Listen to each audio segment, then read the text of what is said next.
The dog didn't bark when Sergeant Marcus Doyle stepped into the kennel yard. That was the first thing that should have told him something was wrong. Atlas, 94 pounds of Belgian Malinois, 7 years of combat service, 17 confirmed apprehensions, stood perfectly still in the center of the yard and stared at the woman crouching 5 feet away from him. Not growling, not pacing, just watching her the way dogs watch the person who feeds them, who finds them in the dark, who never lies to them. Doyle saw the woman's hand move. She wasn't reaching for Atlas. She was just opening her palm, slow, the way you'd show someone you weren't holding a weapon. Atlas took 1 step forward, then another. Then he pressed his enormous head directly into her open hand and closed his eyes. Doyle's jaw tightened. He'd been Atlas's handler for 4 months. Atlas had never done that for him. "Hey," Doyle said, loud enough to echo off the concrete block walls. "Stand down, lady. That dog is not a pet.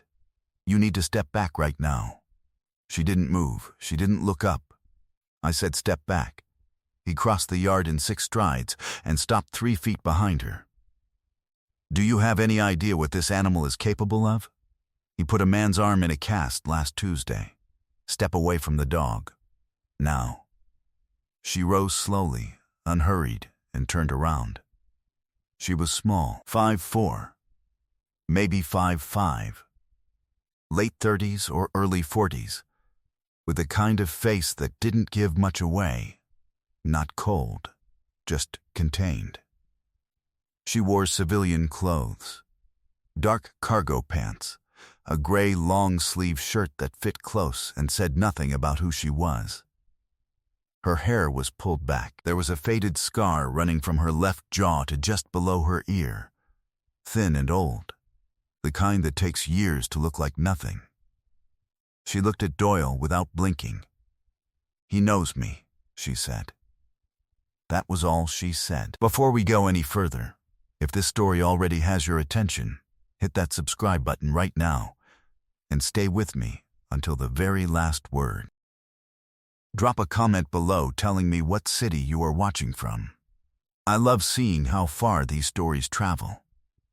Her name was Captain Elena Voss, though nobody in Yard B of the Tactical K-9 training facility at Camp Reyes knew that yet.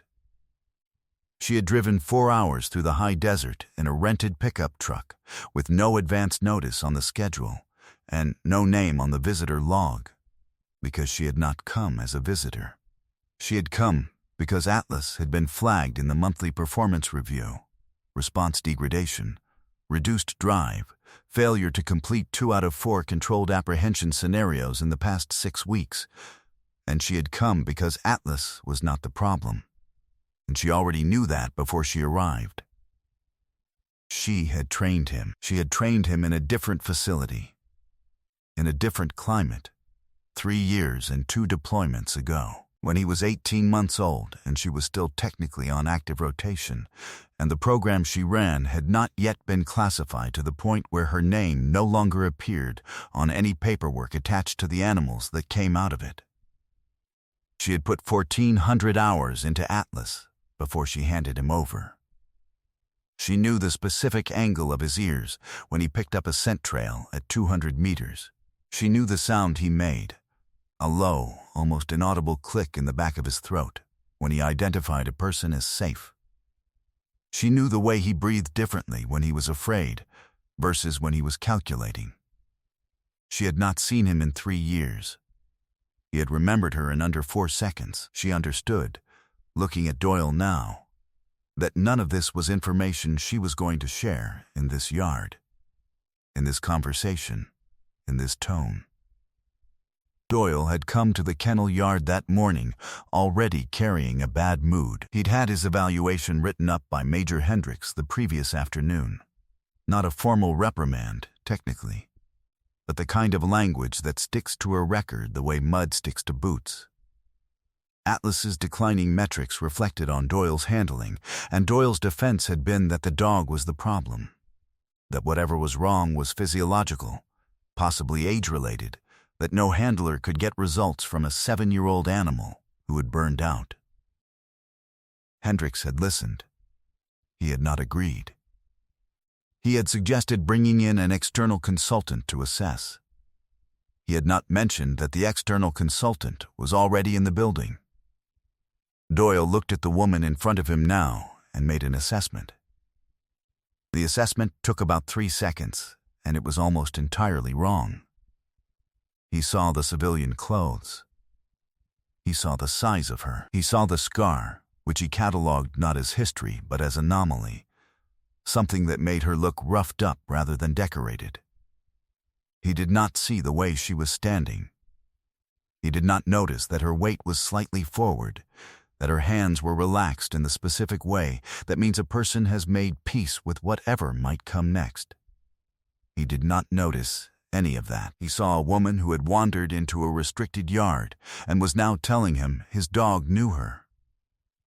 "Lady," he said, and he put weight on the word, let it sit there between them like a hand on a shoulder.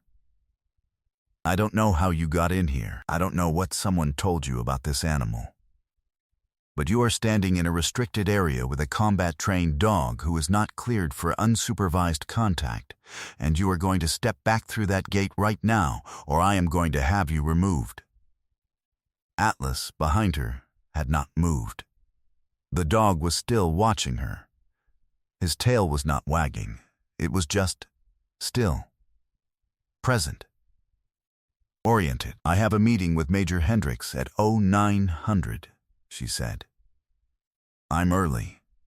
Then wait in the reception building like everyone else." The gate was open. Doyle's eyes went flat. He stepped to the side, putting himself between her and Atlas, a handler's instinct. Protect the animal. Control the space. "I don't care if the gate was open. You don't walk into a K9 yard unescorted. That is a safety issue and a protocol issue, and if you actually have a meeting with the major, then you already know that." He pointed toward the gate. "Go. Wait. Someone will come for you." She held his gaze for 2 seconds. Then she looked past him at Atlas, and something moved across her face, not sentiment, something more functional than that. The expression of a person confirming a detail they needed, confirmed. She walked toward the gate. She walked past Doyle without looking at him, and as she passed, Atlas took 3 steps to follow her, stopped at the edge of his run, and watched her go. Doyle stood in the yard and did not say anything. Alina had started working dogs in 2009, not because she had planned to, but because she had been assigned to a handler unit during her second tour after her primary team was pulled for a different operation, and she had been told to make herself useful wherever she landed. She had made herself useful. Inside of 6 months, she was training the handlers, not just the dogs, because she had figured out something the existing curriculum had not accounted for. That the failure point in most K9 partnerships was not the animal's drive or the handler's technical skill, but the relationship itself. The invisible thing that determined whether a dog trusted a person enough to override its own instincts when instructed to do so. That trust was built in specific ways. It was also destroyed in specific ways. She had written a 30-page assessment of the problem and submitted it up the chain. 18 months later, a modified version of that assessment had become the foundation of a new training protocol used across 4 installations. Her name was not on the final document. She had not minded. She cared about the dogs. She had served 2 more tours after that, and in both of them she had worked alongside K9 units, and she had brought Atlas into the program during a 12-month period when she was stationed in the high desert and running the selection process for the next class of tactical animals. Atlas had come to her at 16 months, skinny and feral smart, with bite work that was already exceptional and drive that needed discipline, but never needed to be created. It was simply there, constant and focused, like a fire that was already burning and only needed a particular shape to become useful. She had given him that shape. When she handed him over, she had written a handler brief that ran to 11 pages. She had noted in Section 4 that Atlas responded to a specific sound pattern, 2 low clicks followed by silence, as a stand-down signal. That he had a vulnerability to loud, erratic environments that would present as aggression, but was in fact anxiety. That his performance would degrade if his primary-handler relationship became adversarial rather than earned. She did not know if anyone had read Section 4. She found out at 0900. Major Hendricks had a conference room the size of a large closet and the manner of a man who had read enough after action reports to have developed a permanent skepticism about outcomes. He introduced Elena to Doyle, who had arrived 3 minutes early and gone still when she walked in, and explained to both of them that Captain Voss had been brought in at the request of the Program Oversight Office to conduct an independent assessment of Atlas's performance decline. Doyle's expression did not change. His jaw did. "Captain," he said. "Sergeant," she said. "I wasn't told you were military. I'm not, currently." She set a folder on the table. "I consult. I was the original handler trainer on Atlas. I know the animal." Doyle looked at Hendricks. "Sir, with respect, I've been working Atlas for 4 months. I think I know my own dog." "That's what we're here to determine," Hendricks said. What followed over the next 90 minutes was not a conversation Doyle had been prepared for. Alina asked questions about Atlas's daily schedule, feeding, exercise, kennel time, scenario frequency. She asked about the 2 failed apprehension scenarios in detail, requested the footage, watched both clips twice without expression. She asked Doyle how he initiated the stand-down signal at the end of a scenario. He demonstrated a single sharp whistle followed by a verbal out command. She said nothing. She asked how often Atlas was rotated through new environments. He said the facility protocol was to maintain consistency. She said, how often does consistency mean the same yard, the same handlers, the same sequence? He said that was what the protocol required. She said, yes, I understand that's what the protocol requires. Doyle's temperature was climbing. He had been in enough evaluations to know the feeling, the way the questions were arranged, each one fitting into the next like tiles, until suddenly the picture was visible, and it was not the picture you had hoped for. He pushed back twice, clearly and without anger, because he was a professional. He said Atlas had always been high drive, and the decline was outside his control. He said the failed scenarios involved conditions that were outside normal parameters. He said any dog that age, with that kind of operational history, would show some performance curve. Alina listened to all of it. She made a note. Then she said, "Can we go back to the yard?" She asked Doyle to put Atlas through a standard apprehension scenario. Controlled bite work, decoy in a sleeve, the sequence he used every time. She stood to the side and watched. Atlas completed the scenario, barely. His entry was hesitant. His disengage on the stand-down signal took 4 repetitions. Doyle's jaw was set by the end of it. Then, Alina walked to the center of the yard.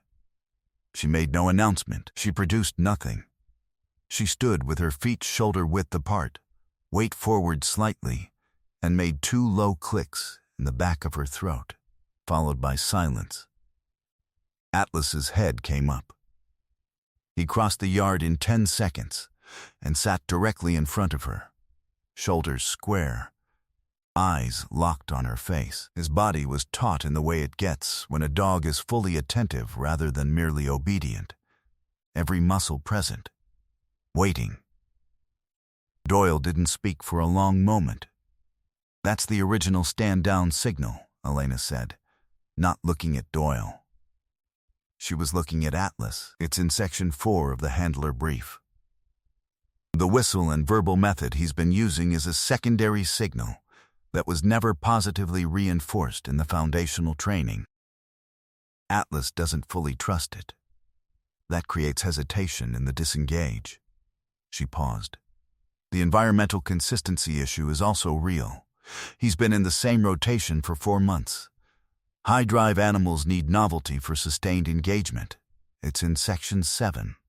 Doyle was very still. "You're saying this is on me," he said. "I'm saying the protocol gap created the problem," she said. "You followed the protocol. The protocol had a gap." She looked at him for the first time since she'd walked into the yard. "That's why I'm here.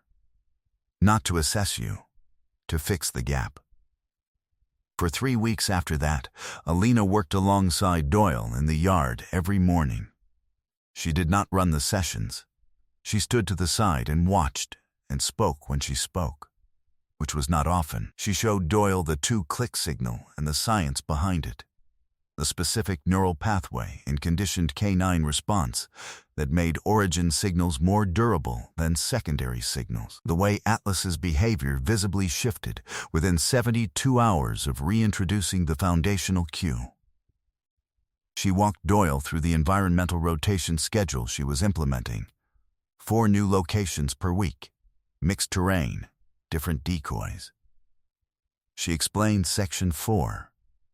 She explained Section 7. She answered his questions directly and without condescension, because he was asking them directly and without ego. Once he understood she wasn't there to end his career. On the last day, they ran a full scenario sequence in a warehouse environment Atlas had never seen. Atlas completed every phase. His entry was decisive. His disengage was immediate. At the end of the final scenario, Atlas sat in front of Doyle and looked up at him, and Doyle made the 2-click signal without prompting.